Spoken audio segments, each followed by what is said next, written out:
Olá pessoal, bem-vindo ao diário de uma jornalista marcial no mundo hospitalar, no mundo das bactérias hospitalares, na UTI. A UTI é o ambiente das bactérias, né? Vocês não tenham dúvidas disso. Algumas UTIs têm mais bactérias, né?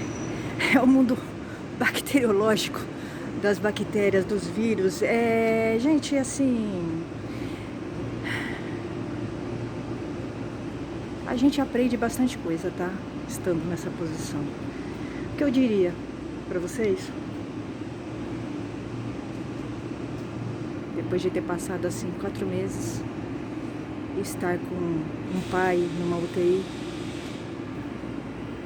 ao mês em que o seu pai está lutando contra bactérias, literalmente seu pai está lutando contra bactérias, é uma bactéria atrás da outra atacando ele. Vocês imaginem assim uma guerra, tá? Uma guerra, tá? Seu pai está numa guerra, o organismo dele está numa guerra, ele está sendo atacado por bactérias. Uma bactéria atrás da outra, tá? E o organismo dele está fraco, bem fraco. É uma guerra assim desleal, tá?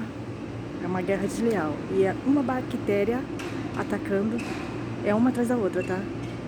Porque a UTI é um ambiente literalmente bacteriológico e algumas UTIs têm mais bactérias que as outras. A gente está assim numa UTI que tem milhares de bactérias, tá? Realmente. Se arrependimento matasse, eu estaria morta 1000 vezes, tá? Eu nunca teria trazido meu pai para um hospital, tá? Assim, eu acho que eu diria para vocês o seguinte, que esse arrependimento eu vou carregar para o meu caixão, de ter trazido meu pai para o hospital. De verdade.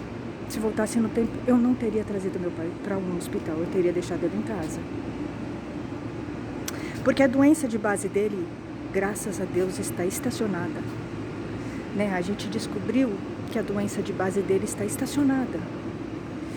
A gente trouxe ele para fazer na verdade, o objetivo da gente era tratar a doença de base dele. Mas a doença de base dele, graças a Deus, está estacionada, né? Ele é idoso, então o organismo de um idoso é mais lento. Então, a doença de base dele está estacionada. A gente não precisaria ter trazido ele para fazer tratamento. Ele podia ter ficado em casa. Está estacionada a doença, tá? Então, ele veio para um hospital por nada.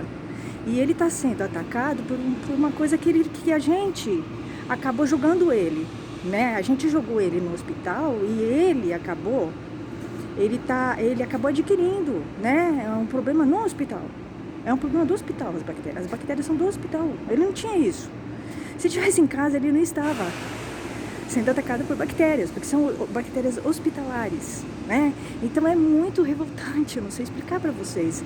E assim, a culpa que eu sinto não tem preço, tá? Porque eu joguei ele nisso, né? Fui eu que trouxe ele pro hospital. Então, assim, a culpa que você sente quando você tá nessa posição é uma culpa que não tem tamanho, tá? Eu me sinto culpada de ter trazido ele pra cá. Muito culpada. A revolta de vir pra cá, não tem como explicar a revolta que eu tenho de vir pra cá. Eu venho pra cá com ódio, tá? Mas eu venho porque eu tenho que vir e outra. É quase que um castigo que eu ponho pra mim, né? Na verdade, eu penso assim, eu joguei meu pai aqui nesse mundo bacteriológico, então eu vou ficar aqui com ele, né? Eu vou ficar no meio das bactérias aqui com ele. É dificílimo, tá? Nessa posição, muito difícil. Ele está lutando bravamente contra as bactérias, ele está muito fraco, é muito difícil, é desesperador. Tem momentos que você entra em desespero, muito desespero, e aí tem um momento que você se levanta e pensa assim, eu não posso ficar assim, né? Tão desesperada, eu tenho que lutar como uma guerreira. E eu tenho que ir pra lá, ficar com ele, e é o que eu tô fazendo, né? Dia e noite eu fico aqui no hospital, eu durmo aqui, eu tô realmente, literalmente eu tô assim, esgotada, tá? Psicologicamente, emocionalmente, fisicamente é o de menos, mas fisicamente, obviamente, eu tô completamente acabada, mentalmente, intelectualmente. Para eu fazer meu trabalho eu tenho que tirar muita energia, intelectualmente eu tô completamente exaurida, né? Para fazer meu trabalho eu tenho que tirar uma energia do cão, tá? Do cão, sim, né? Mas assim, o meu emocional e o meu psicológico está fragmentado, tá? Assim, eu tô extremamente agressiva, né? A ponto de eu entrei no embate novamente com o médico. Porque assim, a gente vê que os médicos não têm postura, não tem, tá? Não tem mesmo. Eu tive, eles não têm empatia, tá? De verdade, eu entrei com vários, os últimos embates que eu tive com médicos na UTI foram embates pesados, tá? Pesados mesmo. O último foi ontem. O último eu entrei em conflito com um médico da UTI, que eu já tinha tido conflito com ele, tá? A ponto de eu ir pra cima dele, tá? Eu fui pra cima dele.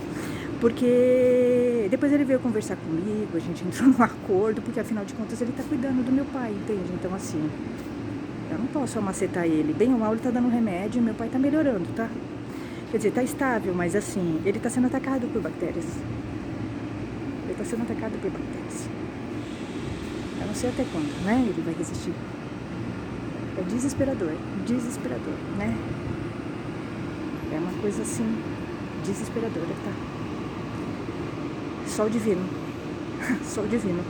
Ele tá numa UTI, não pode sair de uma UTI, ele depende de um ventilador mecânico, ele não consegue respirar sozinho, o ventilador mecânico só tem na UTI, ele está dependendo de antibióticos que só tem na UTI, porque ele não pode sair, porque o antibiótico só tem na UTI. Então assim, ele tá num lugar que é uma mina, tá? Pra ele a UTI é uma mina, tá? Mas ele não pode sair de lá. Então assim, é uma situação extremamente complicada, muito complicada, tá? Se ele sair, ele morre, mas se ele ficar, ele também corre o risco de morte, tá? Então assim, é muito difícil. É inexplicável, mas é bem difícil, né? Então assim, o que eu diria, se você tiver um pai, não traga para um hospital, tá? Não traga. Deixa ele em casa. A não ser que ele corra risco de vida mesmo, tá? Mas se você trouxer para ele para a UTI, ele vai correr risco de vida, tá? Porque a UTI é um lugar extremamente arriscado e bacteriológico, tá? Se o seu pai tiver terceira idade, com morbidades, pode ter certeza que ele vai correr risco de vida. A UTI é um lugar extremamente perigoso, bacteriológico, não é um lugar limpo. Eles dizem que seguem protocolos, mas eu duvido. Eu acho que eles não seguem. Eu tô dormindo, né? Já faz umas 15 noites que eu durmo na UTI. Eu tô vendo como é que é uma UTI, tá? Eu durmo na UTI, tô dormindo, tô vivendo UTI. Eu sei como é que é uma UTI. Então, assim, é muito difícil você ver o comportamento dos médicos, tá? Muito difícil. É muito difícil. Eu entrei em conflito, sim, com 2 médicos, com vários, tá? Com UTIs inteiras, tá? Eu tô famosa, tô conhecida no hospital inteiro. Porque eles entraram no quarto e falaram que eles na frente do meu pai, tá? Porque meu pai, por mais sonolento que ele esteja, ele tá ouvindo, tá? Ele tá ouvindo tudo que você tá falando, né? Ele ouve, né? A pessoa ouve. E ele falou assim que meu pai tava mal, na frente do meu pai. Aí eu fiquei o bicho, tá? Eu fui pra cima dele, na hora. Qualquer pessoa que entre no quarto e fale alguma coisa negativa, eu vou pra cima, tá? Eu fui pra cima dele. Eu chamei ele de tudo quanto é nome. Eu não me contive, tá? Fui pra cima dele. Aí eu tirei ele do quarto. Né? E aí ele saiu do quarto, aí eu fui pra cima dele fora do quarto. Tá? Chamei a atenção dele. Foram 2 médicos que eu fiz isso, tá? Porque eu acho uma falta de respeito, uma falta de empatia. Um médico deprimir um paciente, tá?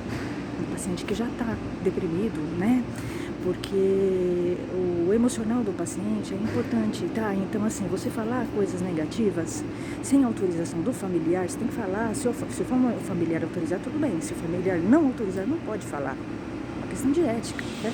E você falar coisas negativas, você quer falar, né, de como tá o paciente, então você pergunta pro familiar e fala fora do quarto, não dentro do quarto, na frente do... Porque assim que ele falou, o meu pai se deprimiu. Então eu tirei ele do quarto. Os dois médicos, os dois barrigudos, tá? Não tem ética, não tem postura nenhuma. Os médicos não têm postura, não tem ética. Você tem que ficar orientando eles o tempo todo de coisas básicas. Então esse primeiro também falou, perguntou o negócio lá, se meu pai fumava. Meu pai não fuma, meu pai nunca fumou. Meu pai não é fumante. Então não tem nada a ver com o que ele perguntou. Aí quando ele perguntou isso, eu vi que meu pai se deprimiu. Saí na hora do quarto. Saí na hora do quarto, falei, ó, seguinte, você não pergunta mais isso aqui dentro do quarto não, tá? Você não me pergunta mais nada dentro do quarto, tá? Não me pergunta mais nada. Se meu pai se deprimir, eu vou te responsabilizar.